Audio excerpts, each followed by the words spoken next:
Enzo Recto, kalaban ang katiwalian at kasinungalingan, kakampi sa katotohanan at kabutihan. Cheese Escudero, may kinikilingan ba? Bakit ko po ito nasabi, mga kabunyog?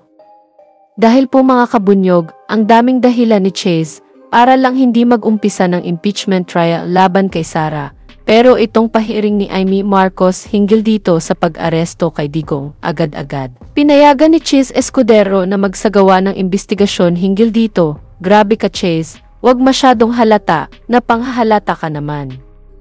Anyway, para po sa iba pang mga sinabi ni Kong Luistro, panoorin po natin ito. Apo. Kunin ko na rin po yung opinion nyo dito, no? Kasi nakikita ko marami sa mga kababayan po natin yung nagko-komento kung ang dahilan ng mga senador daw ay hindi sila makapag-quorum dahil meron silang kanilang pinagkakabalahan at yung iba tumatakbo for re-election.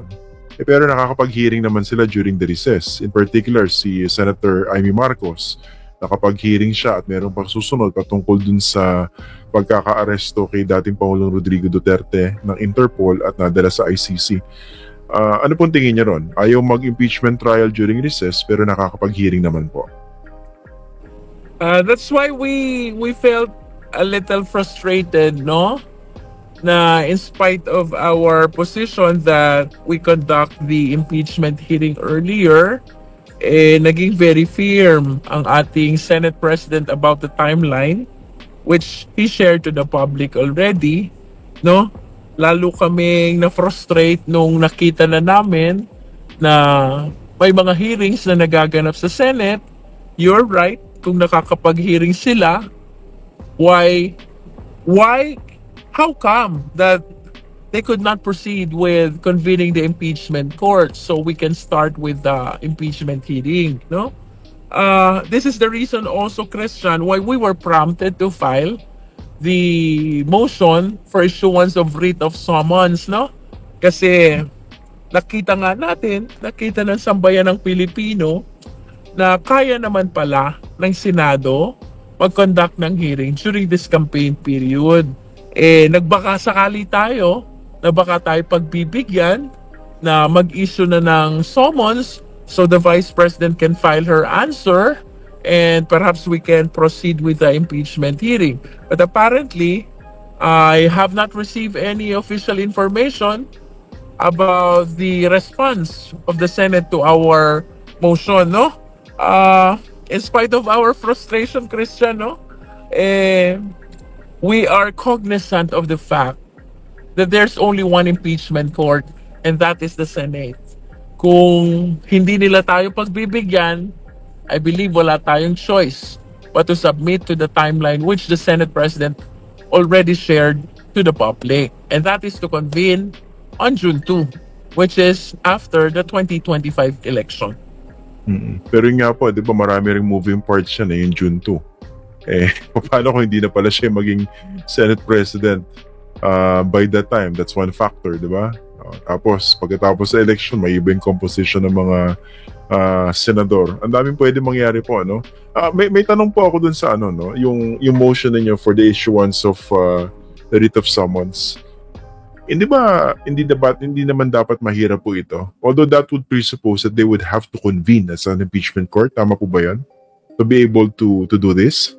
We are indeed maintaining the position that session is not necessary for them to be able to convene as an impeachment court, no? Ever since ito na po yung position natin na ang session kailangan lang for purposes of legislative function.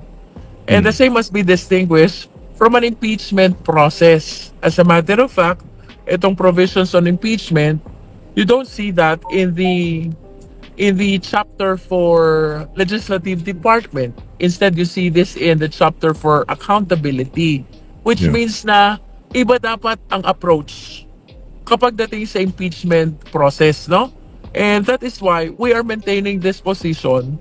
Now, since this is impeachment process, since this is not legislative function, even when the Senate is on recess, they can effectively convene as an impeachment court and immediately proceed to the impeachment trial. napag-usapan din natin yung impeachment trial, no?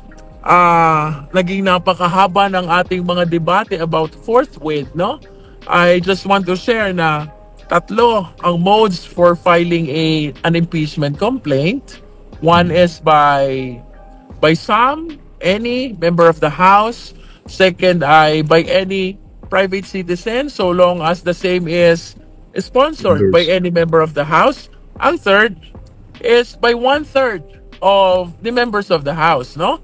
At doon natin nakita yung provision na kapag ka ang complaint ay filed ng at least one-third of the members of the House, the impeachment complaint shall automatically be considered as the articles of impeachment, and the Senate shall immediately proceed to the impeachment trial. Which means, kapag ka ganun karami na ang sumusuportang members of the House, it calls for urgency already. Kaya ginamit na ng Constitution and even by the rules on impeachment yung terminology na forthwith, no? If the intention really of the Constitution or even the Senate rules is to allow impeachment hearing only during session, they could have written that in the rules. They could have provided that in the Philippine Constitution. But as you can see, the Constitution is silent. The Senate rules is silent, which only means na ibang usapan to kapag ang impeachment complaint ay supported na ng at least one-third of the members of the House. It calls for urgency already, reason why both the Constitution and the Senate rules use the term forthwith, which means immediately, Christian. Opo, if that is the case, as written in the Constitution, aren't the senators violating the Constitution by not convening as an impeachment court? Well, I wish not to comment about your question, Christian, no? But in as far as we are concerned, kami bilang prosecutors, we are responding to our duties as provided in the Constitution. Ayaw namin na mag-violate kami ng Constitution. And that is why the moment we saw them conducting a hearing, we decided to file the motion for the issuance of writ of summons. That is in response to the mandate na the impeachment hearing shall forthwith proceed, no? But with respect to the Senate, if they have a different interpretation of the constitutional provision, we leave it up to them, no? But the people should understand, iba po ang prosecutors, iba ang impeachment court, and apparently, there's a significant disparity in terms of interpretation pagdating po sa impeachment process. While the Congress is maintaining the position that session is not necessary and we can immediately proceed with the impeachment hearing, kabaligtaran po ang interpretasyon ng Senado. Ang interpretasyon nila, dapat naka-session. Without the session, they could not convene. And that is why they opted na i-schedule ang convening ng impeachment court on June 2. So, at the end of the day, we respect the fact na sila ang impeachment court. We are the prosecutors, magkaiba po kami ng trabaho. But in as far as we are concerned, we are responding to the call, the mandate of the Constitution, Christian. Okay, I understand yung pinagagalingan niyo po, no, Congresswoman, no? So in this case, napaka-powerful talaga ng Senado as an impeachment court given the sui generis nature of the impeachment trial. Wala makakapagpilit ba sa kanila to proceed forthwith with the trial even if that is the mandate of the Constitution? Ganun po ba yan? That is my submission, Christian. I understand na mayroong pending na petition for prohibition sa Supreme Court. Meron ding petition for mandamus sa Supreme Court, no?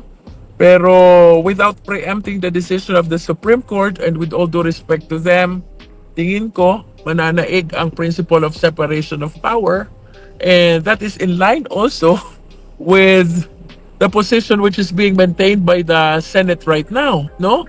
Hindi natin kayang pakialaman itong position nilang ito because there's only one impeachment court, and that is the Senate of the Philippines. Mahirap pilitan ng short kung ayaw o ayaw pa.